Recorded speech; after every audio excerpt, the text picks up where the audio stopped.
I always thought being a pilot was my calling. But it was cruelly snatched away from me in an unjust manner. I should stop thinking about it. Just as I decided to stop thinking and was about to close my eyes to sleep, it happened. With a tremendous bang, the whole plane shook violently. Screams erupted from the passengers. "Please, someone help." In the midst of the chaos, a flight attendant with a look of despair was pleading for help. "Hey, are you okay? What happened?" I pressed her for answers. Little did I know, this action would lead to such a situation. My name is Shane. I used to fly around the world as a pilot. Yes, up until just a moment ago that was certainly the case. Ah. I let out a sigh of frustration with myself. Why did this have to happen? Even now, I can't accept it. But there was nothing I could do. I clenched the termination notice I was holding. It all started with a certain aviation accident. It happened during a flight one day. That day, I boarded the plane as the captain. "Good morning, Jared. I'm counting on you today." "Yes, thank you." The co-pilot that day was a junior of mine named Jared. He was a newly minted co-pilot, but being the son of Mr. Johnson, the head of the aviation bureau, he was highly expected by everyone around. I'm planning to let Jared handle the controls once we're stable. If there's anything you don't understand, don't hesitate to ask. Just because you became a captain a bit earlier than others, doesn't make you great. What? Did you say something? No, nothing. Jared seemed like a serious young man, but at times he muttered under his breath, making it hard to understand what he was thinking. Well, I thought it was normal to not get along with one or two colleagues, so I didn't pay much attention to Jared and focused on my duties. "Alright, we're about to land soon." "Jared, you did pretty well." "Ah, thank you." I had been letting Jared gain some experience by occasionally letting him control the flight, and just as the day's flight was about to end smoothly, it happened. With a loud bang, the aircraft shook violently. Could it be a bird strike?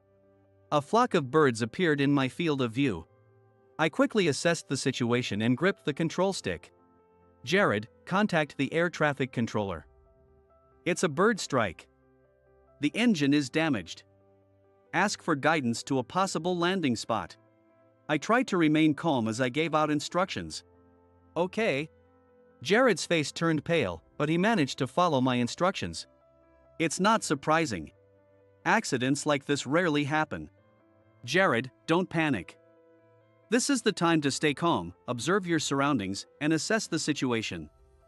It's okay. I'll handle the rest. While continuing to control the plane, I racked my brain on how to overcome this predicament. Strangely, I always seem to naturally know the best course of action in such situations. However, this time, we were forced to land at an unplanned airport. Fortunately, there were no injuries, but it goes without saying that the accident caused quite a stir. And at that time, I had no idea that this incident would lead to such consequences. That day, I compiled the accident report. Thanks to you following instructions properly, we managed to minimize the damage. Thanks. No problem. Well, all that's left is to submit the report, and then we're done for today. Shane? I was stopped by Jared calling me. I turned to him, wondering what was unusual. What's up?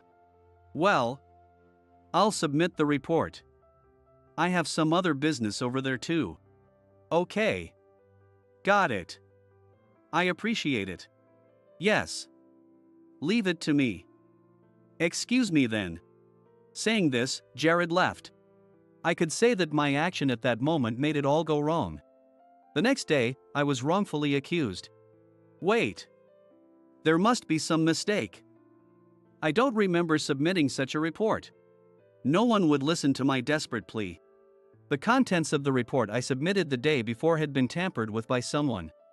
According to the falsified report, the plane accident was due to my piloting error resulting in an emergency landing. I didn't want to believe it. But there was only one person who could have done this. Shane, you're not good at giving up. Why don't you just admit your mistake? Jared. I glared in the direction of the voice. There was Jared, looking down on me with disdain in his eyes. As I was struck dumb by the shock, Jared quietly approached and whispered in my ear. I don't care if you're the fastest ever genius pilot to become a captain, you've always been an eyesore. Please disappear from my life as soon as possible." With those words spoken lowly, Jared gave me a cold smile. In the end, all my arguments were dismissed, and I was fired, ostensibly to take responsibility for the accident. Additionally, my pilot's license was revoked. Suddenly stripped of the job I had dedicated everything to, I was at a loss. Come to think of it, it's been a while since I've been home. Suddenly, I thought of my parents. Maybe I should visit them. Despite the circumstances, it might be a good opportunity to think positively. I took out my phone and decided to call home. "Hello, this is Alice." After a few rings, my mom answered the phone. "Ah, Mom. It's Shane." "Oh, Shane. It's been a while, what's up?" "Sorry to spring this on you, but I'm thinking of coming over." "Oh, really? What is it?" "Shane, are you going to introduce us to a girlfriend?" "Unfortunately, no." "Sorry, Mom, I just felt like coming back." "I see. All right then." "Oh, Shane, hold on a second. Your father wants to talk too." After a pause, I heard my father's voice from the other end. "Shane?" "Yeah, Dad, it's been a while. You're coming home, aren't you?" "Yeah." "What, are you bringing home a wife?" "No, that's not it." "What's with you and Mom both going on about that?" I couldn't help but laugh. Perhaps my dad and Mom could sense that I wasn't quite myself. "Well, if you're coming home, it means you can relax for a bit, right? Stay as long as you like." "Thanks, Dad." I hung up the phone and took a deep breath. It's been a while since I heard their voices. I felt a warm sensation spreading slowly inside my chest. All right, let's go home. For now, I decided not to think about anything and just head back to my family home. I quickly booked a plane ticket. A few days later, I boarded the plane I had reserved to go home. My seat is here. I found my seat and sat down. Although I was used to flying, being a passenger felt strangely different. Can I never go back to being a pilot? The thought brought a surge of fear. At the same time, I lamented internally about how things had come to this. I had always thought being a pilot was my true calling. But it had been unfairly ripped away from me. No. I should stop thinking about it. Regretting it now wouldn't help. There was nothing I could do about it anymore, I reminded myself. Actually, being a passenger isn't so bad. I peered out the small airplane window. The plane was just taking off, quickly gaining altitude. As I watched the land slowly recede below, I started to doze off. That was when a tremendous impact shook the entire cabin. Screams filled the air. What the? I was instantly wide awake. I looked out the window. This is... A flock of birds entered my view. It was just like that time. How can this be happening again? Such a coincidence. I hadn't expected to face this situation twice in such a short period. It was a bird strike. As I was thinking about whether the aircraft and pilots were okay, the plane suddenly tilted sharply, causing a larger wave of screams. This isn't good. The cabin was in utter panic. Some people tried to stand up while others crouched and cried out. As I was pondering what I could possibly do, it happened. Please, someone help. Amidst the chaos, a flight attendant with a look of despair was pleading for help. Hey, are you okay? Unable to just sit there, I confronted her. What happened? You are. I'm a pilot. Is there anything I can do to help? Really? Oh, please help. The captain has passed out from the shock. The captain has. What about the co-pilot? I asked, and she looked dismayed. That's the thing, the co-pilot today is a rookie, and Whoa. The plane shook violently again, and I managed to catch the stumbling flight attendant and stand up. We can't just sit here, come with me, please. Yes. Together with the flight attendant, I made my way to the cockpit. We raced down the long aisle of the shaking cabin and finally reached the cockpit. Are you okay? Who are you? Calm down. I might not look it, but I'm an experienced captain, keep holding the controls. I'll take over now. As I had heard, the co-pilot was indeed a young man, his eyes brimming with tears as he panicked. While calming him down, I first checked on the captain, who was unconscious in the pilot's seat.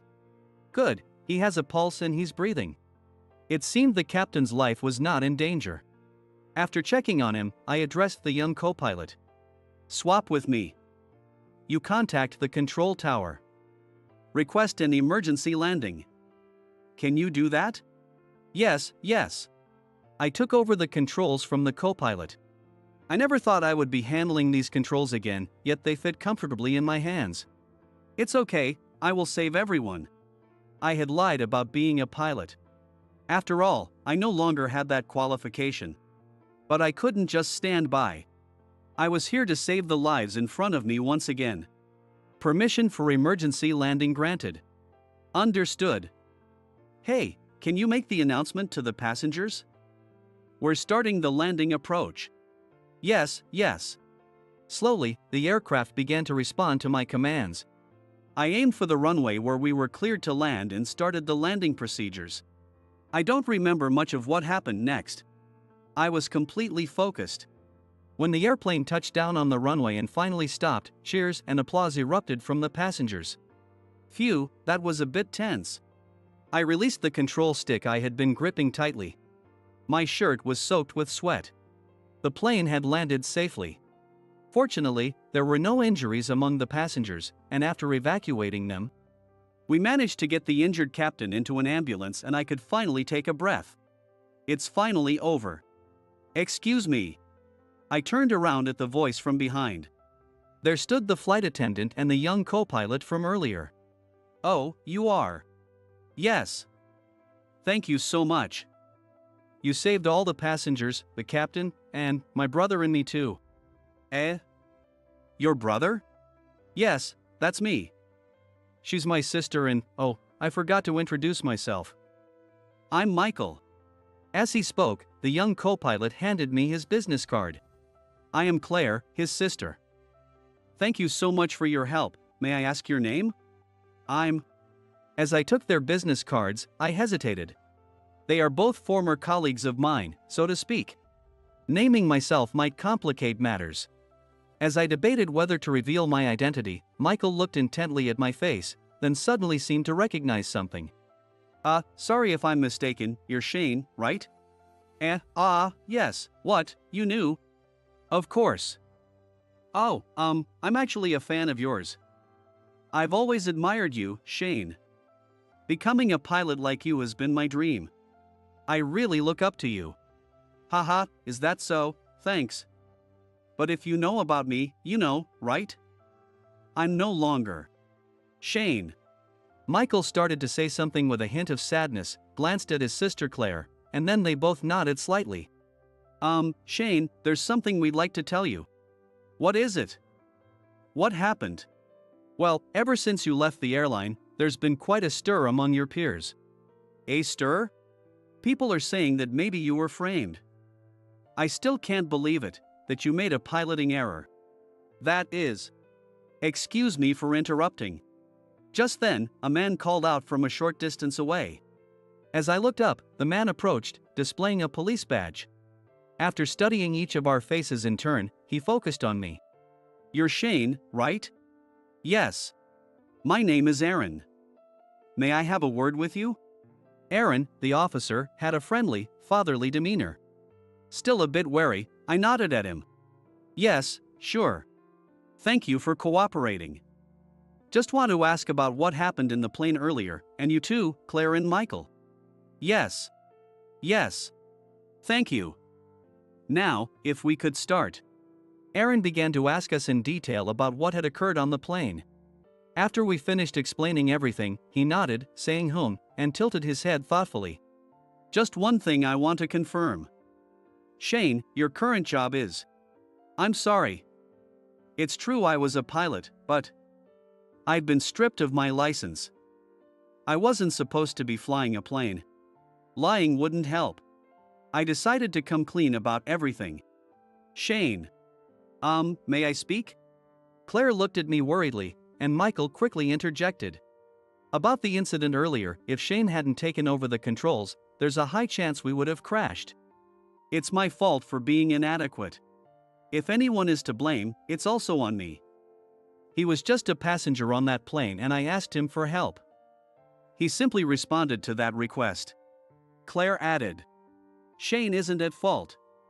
If he hadn't been there to pilot the plane, who knows what would have happened to us passengers and us.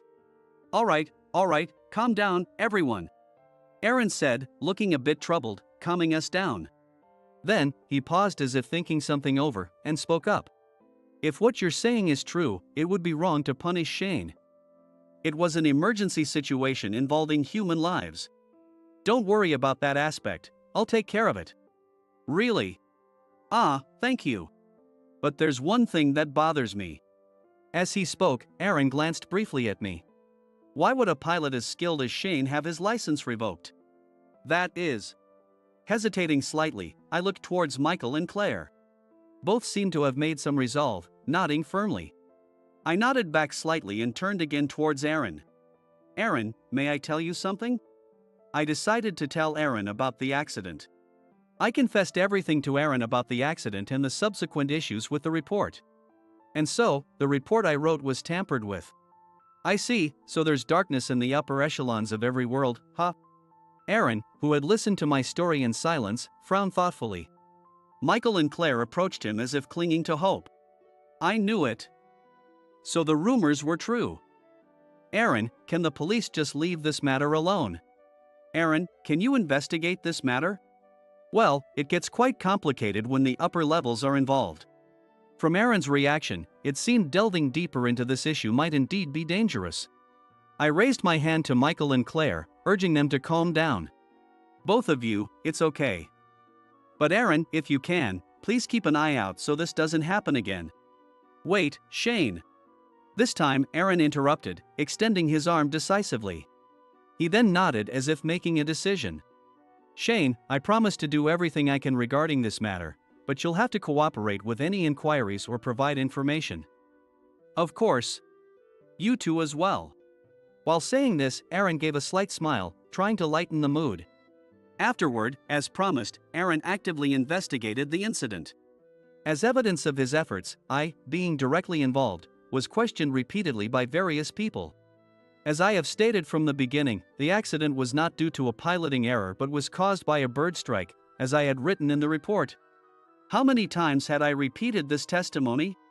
Though it grew tiresome towards the end, I endured it, reminding myself it was all thanks to Aaron's efforts.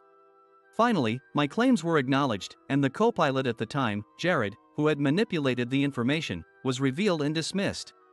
Thus, I was allowed to return to my role as a pilot. That night, Aaron invited me out for drinks. In a casual bar, we clinked frosty beer mugs. Ah! Beer really does taste better after a victory. Indeed. Aaron's beaming smile told the whole story. He must have gone through a lot due to this ordeal. Aaron, I'm sorry for the trouble. It must have been hard digging into the truth, right? Oh no, Shane, no need for apologies. More importantly, congratulations on getting your job back. Man, you did well. The interrogations must have been tough. Well done. It's all thanks to you, Aaron. Really, thank you. That's all right. Oh, I'm just glad we could save you this time. Wondering what he meant, I looked at Aaron's face. He had a contemplative look, as if gazing into the distance. After taking another sip of beer, Aaron began to speak slowly.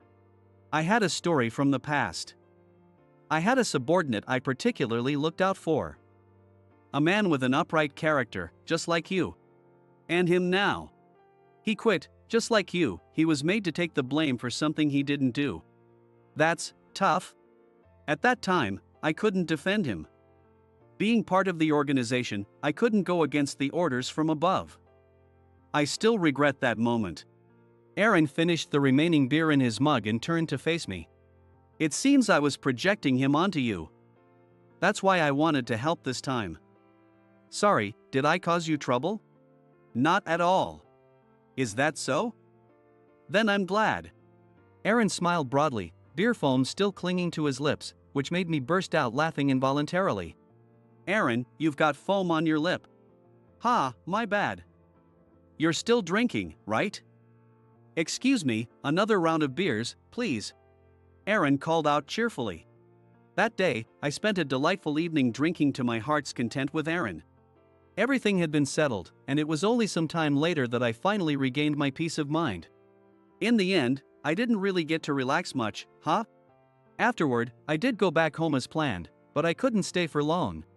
My parents said, "You should have stayed longer," looking disappointed, but I couldn't just stay. Alright, let's go. Today is my first flight since returning as a pilot. I head to the airport with determination. In the meeting room, there was Michael, my co-pilot for today. Next to him was Claire. Both of them greet me as soon as they see me. Shane. Good morning. Good morning. Ah, good morning. You too, I'm counting on you today. Today's flight crew includes both Michael and Claire. After what had happened, I feel a sense of camaraderie with these two. Shane, thank you so much for the other day. No, I should be the one thanking you too. After that, you both spoke up for me with the police, right? Thanks to that, I could come back like this. I'm grateful. Thanks. If we could be of help to you, Shane, we're happy too. Right, Claire? Yes, that's right. Seeing their smiles reassures me. I feel validated that taking action back then was the right decision. Shane, we have a briefing now, right? I should head to my station too, so I'll excuse myself. Ah, see you later then. Claire gracefully makes her exit from the meeting room. As I watch her leave, I notice Michael grinning beside me and turn to him. What's up? Why the big smile? Hee, Shane, just a little secret. She was really excited to be on the same crew as you today. Ah, and of course, I am too. Ha, is that so? I'm glad to be with you too as well. Shane. Yeah? What's up? Don't you often get told you're oblivious? Eh? About what? Never mind. Ah, my sister is going to have a hard time. Michael chuckled as if amused. I didn't fully understand, but it seemed like nothing bad. Come on, let's start the briefing. I opened the tablet and prompted Michael. Since my return as a pilot, some time had passed. Since then, I had been spending a lot of my off days with Claire and Michael. After today's flight, the three of us had planned to go out for dinner. After finishing up at work and taking a shower, I headed to the restaurant where we agreed to meet. Claire and Michael had already arrived and were waiting for me at the table. Shane, over here. Sorry for making you wait. It's okay, we just got here too. Shane, what would you like to drink? Ah, thanks. Let me see. I peeked at the menu Claire was holding open. Across from me, Michael was watching us with a particularly big grin. What's up? Something wrong? No, it's just, you two sitting side by side like that, you look like a couple. Hey, Michael. What are you saying? That's right, Claire is beautiful and has a great personality, she wouldn't need to choose someone like me. Right, Claire? Oh, well, that's, Claire, you really need to be more assertive. Muttering to himself, Michael rummaged through his pocket. Shane, would you mind taking this? What's this, movie tickets? Yes. They were given to me, but I have a flight scheduled on this day. You're off on this day, right, Shane? Yeah, that's true, but... Great. There are 2 tickets, so I thought maybe you could invite someone to go with you. Oh, aren't you off on this day too? Oh, yeah, I am. Then it's settled. Shane, please go with my sister. With that, Michael passed the movie tickets to me. Claire, is that okay? Don't you want to invite some other friends? Yes, I'd like to go with you, Shane. Is that so? Then let's go together. Thanks, Michael. You're welcome. Have fun. And, you know what I mean, right? Yeah. What's wrong, Claire? Your face is red, are you okay? I'm fine. More importantly, Shane, have you decided on your drink? Let's order quickly. Right, almost forgot. Prompted by a somewhat flustered Claire, I chose something from the menu. Michael watched us, still smiling. Later, Claire would confess her feelings to me, and that's how our relationship would begin, but that's a story for another time.